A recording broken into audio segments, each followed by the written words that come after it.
Welcome to the deep dive. So today is April 22nd, 2025, and that means, well, yesterday was Earth Day. That's right, Earth Day 2025. Quite a bit of energy around it, as always. Definitely. And that's what we want to do today, sort of unpack that energy. We're going to be digging into what Earth Day really signifies, especially thinking about yesterday's events and discussions. Yeah, it's interesting how much online chatter you see. I bet searches for Earth Day 2025, even just when is Earth Day, were pretty high. Oh, for sure. People asking, is today Earth Day? Yesterday. It gives you that snapshot of global curiosity. Exactly, and that curiosity is kind of our jumping off point. Right. So the mission for this deep dive isn't just a recap. It's more about exploring the lasting meaning, the ongoing relevance, using Earth Day 2025 as our lens. And even though April 21st has passed, the influence doesn't just stop, does it? Not at all. It feels more like a catalyst, really, a way to kick off sustained effort. A springboard, maybe? Right. Propelling things forward for the rest of the year, like an annual check-in on our environmental focus. Absolutely. And part of that focus often comes from the annual theme. Now, for 2025, let's imagine the theme was innovate for our planet. Okay. Innovate for our planet. I like that. So the idea there would be what? Highlighting new solutions. Exactly. Putting the spotlight on, technology, creative thinking, maybe policy shifts. Yeah. Basically, fresh approaches to tackling environmental problems. That makes sense. It gives a sort of direction to all the activity. And the activity is always so varied, isn't it? You probably had large-scale demonstrations, policy debates happening. Right. Big picture stuff, but then also the really grounded things. Like community cleanups, local workshops. Yeah, exactly. People getting hands-on in their own neighborhoods. Yeah. And businesses often jump in too, right? Announcing sustainability plans. Oh, definitely. Earth Day is a big platform for that. Plus, all the individual actions, people planting trees, trying to reduce their carbon footprint, that kind of thing. It adds up. And you can't forget the online side of things. No way. Social media campaigns, hashtags like hashtag Earth Day, maybe hashtag Earth Day 2025. Those spread the message incredibly wide. And virtual events too. They really connect people across borders, all focused on the same goal. It broadens the reach massively. It really does show this growing global awareness.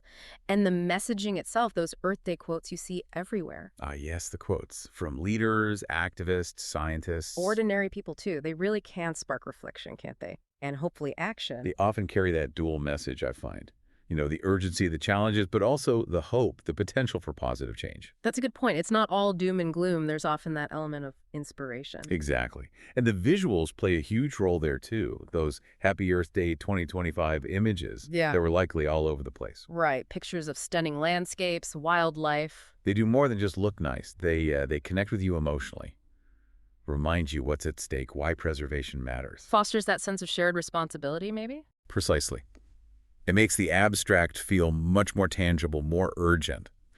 Which brings us to the enduring significance, doesn't it? Why does this one day, April 22nd, actually matter so much long term? Well, I think the consistency is key. Knowing it's April 22nd every year gives this predictable moment for global focus. A reliable anchor point in the calendar. Yeah. Allows for planning, for building momentum year after year. It's not just a random date. And that predictability must help organizations, governments, everyone, really. They can plan campaigns, initiatives well in advance. Amplifies the impact, surely. It embeds environmental thinking into the global calendar. So when people search, when is Earth Day, the answer, April 22nd, is constant. But that consistency serves as a recurring reminder, doesn't it? A reminder of the planet's fragility. Yeah. And the need for ongoing protection. Exactly. Which leads to that other question people might have asked yesterday or even today. Is today Earth Day? Right. And today, the 22nd, the literal answer is no. But asking it highlights something important. That it can't just be about one day. Precisely. The spirit, the action. It has to extend beyond 24 hours. It needs to be part of our daily lives or choices. Integrated into how we operate. Yeah. And the word itself, Earth, it's so fundamental. Our shared home, this incredibly complex web of life we're all part of. And Earth Day really hammers home our collective responsibility to look after it. Yeah. And what about the term Earth Day? Sometimes you see it blended like that. That's interesting. To me, Earth Day kind of captures both sides. The celebration, appreciating the planet's beauty. And the call to action, the urgency. Exactly. Appreciation and responsibility all rolled into one. It's not just about the problems, but also about valuing what we have. So thinking about today, April 22nd, The day after Earth Day 2025. It feels like a key moment for reflection, doesn't it? Absolutely. A chance to process what happened yesterday, the discussions, the commitments. And figure out how to keep the momentum going, how to translate that energy into lasting change. That follow-through is critical, taking the awareness and embedding it into actual practices, Mm, policies, mm, making it stick. Definitely. Now, to really grasp why Earth Day resonates so much today, it's worth looking back at, well, how it all started. The history. Yeah. Right. It wasn't always this huge global thing. It really kicked off with one person's vision, didn't it? Senator Gaylord Nelson. Yeah, back in the late 60s, he was deeply concerned about environmental degradation in the U.S., pollution, habitat loss, Mm. the whole picture. And he saw a need to raise public awareness, to get it onto the political agenda. And his inspiration, interestingly, came partly from the anti-war movement. Right. He saw the power of those student-led protests, the teach-ins. Uh-huh. And he thought, why not do something similar for the environment?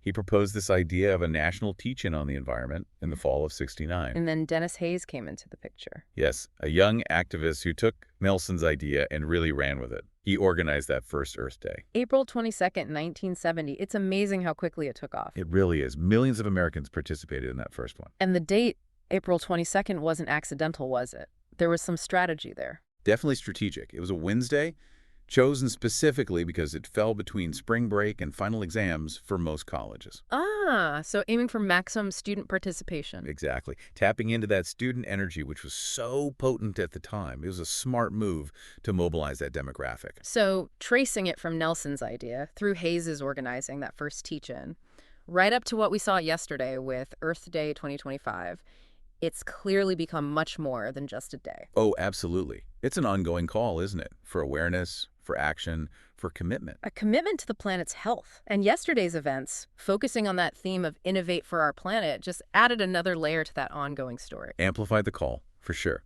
Push the conversation forward again. So that brings us to a final thought, really, for everyone listening, thinking about all the participation yesterday and that focus on innovation. Innovate for our planet. What single action do you think has the potential for the most significant long-term positive impact on our planet? That's a big question. Lots to consider there. It is something to mull over. We definitely encourage you to keep exploring these themes, keep thinking about the ways we can all contribute long after today.